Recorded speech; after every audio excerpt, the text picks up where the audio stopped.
अस्सलामुअलैकुम वरहमतुल्लाहि वबरकातुहू। जनाब अज माशाल्लाह दो बकरा की लाट ने तो बड़े दोस्तों की फरमाइश है कि फौजी भाई जोड़ा जोड़ा बकरा विखाओ, इकट्ठे काफ़ी बकरे लियाते हैं।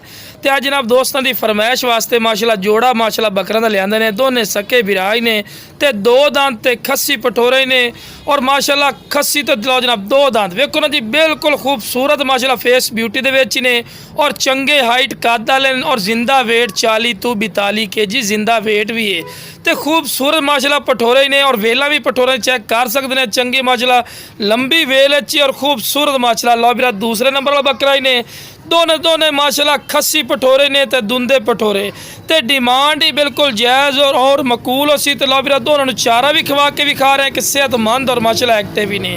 तो डिमांड कोई जड़ना 1,20,000 1,30,000 डिमांड नहीं करनी। जिस बिरा चाहिए जनाब सिर्फ 85,000 रुपया जोड़े डिमांड कर रहे हैं, लेकिन जेड़ा बिरा पहले कॉल करसी फिर भी प्यार मुहब्बत हो जासी।